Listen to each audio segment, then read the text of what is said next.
Can development workers Maura White and Christine Murray provide leadership training to community members in Ballyfermot, in a course typical of others provided by CAN since it was first set up 25 years ago.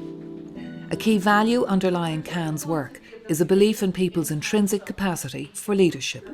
CAN believes that people's leadership capacities are often hindered by society's inequalities.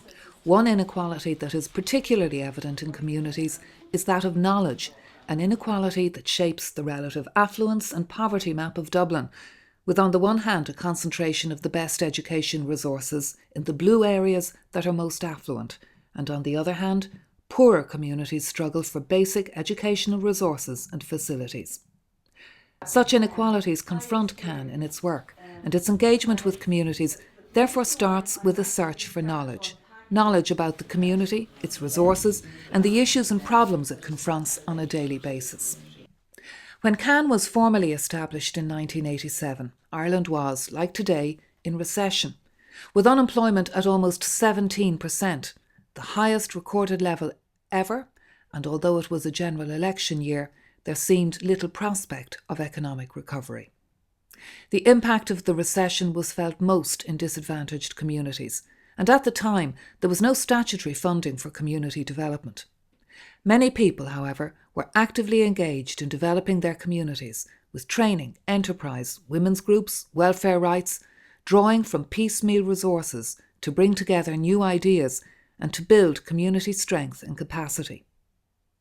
The video Making Inroads, which was produced by CAN, brings focus to the efforts of some of these community leaders and draws a lot of material from the book Dublin Communities in Action, also produced by CAN, to highlight common community issues such as housing conditions, unemployment, gender issues, and health and social care cutbacks.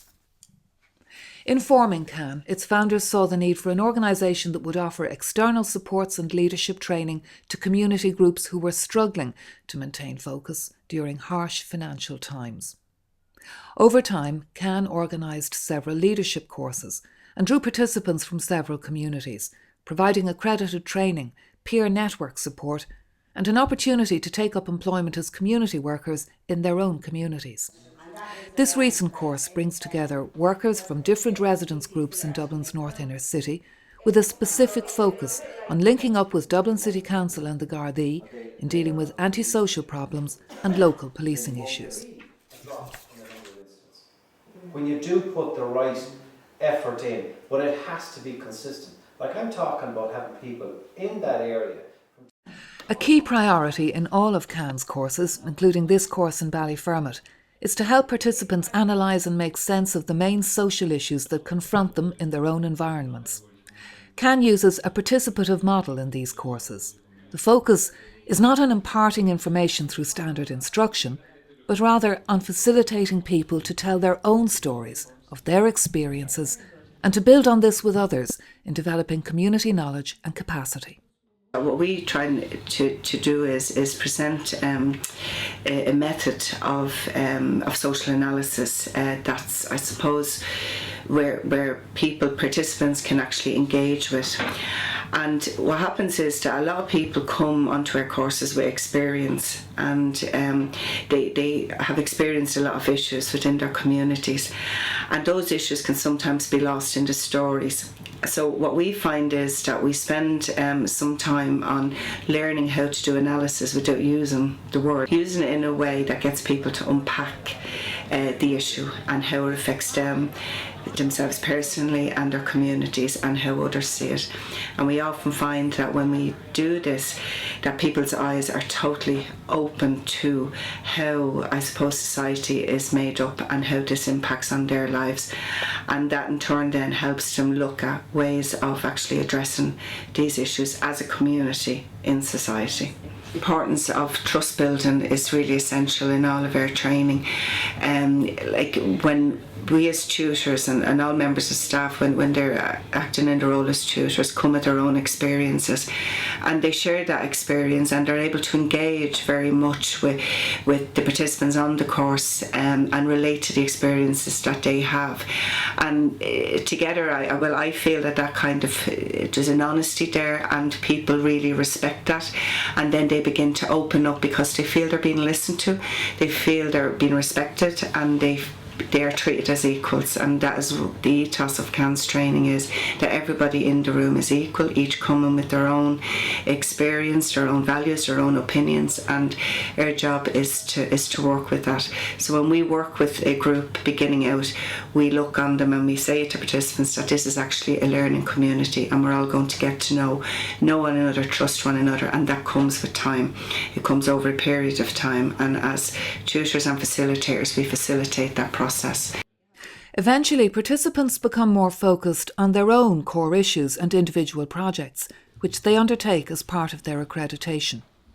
When I look around Ballyfermot and see so many empty houses, think of their houses and housing, where there's so many empty houses, you know. Houses that are empty and aren't being allocated to people that are looking for houses, you know. Okay. Are they blocked up? Like? They're blocked up, Okay. you know. Yeah. Okay. I'm looking at children with special needs, possibly the cuts in the schools, or parents that are carers for their children, how the cuts would affect them. Very good. That's very good. I was thinking of doing it on methadone. In my personal opinion, I don't think it works. And this was before, I would have gone back 20 odd years ago when it was actually first announced in Coolman that they were bringing in the bus into your area. It took us a lot of to get it, but I just can't believe. Now I know maybe it's because I'm seeing it more and more in my area, and like people that I know for years, and they're still, to me, at the same level as they were 10. Small groups are used to help them work out the detail of their projects, highlighting the value of shared collective process and helping them move further beyond the personal and to shape their ideas in the context of wider social and political considerations. And you're okay with all the questions and all of the... Yeah, it's just economical. Who owns and controls the resource in relation to this issue? You know, who does? I don't know. These training courses reflect CAN's belief that community knowledge inheres in the relations and experiences of community members. Encouraging members to identify, bring forward and analyse this knowledge represents an important stage in developing community leadership and encouraging community participation. Such participation is self-evident in the context of providing training courses. People who elect to come on these programmes are keen participants and willing to open up avenues for new knowledge and experience, and will often bring enthusiasm and sociability to learning encounters.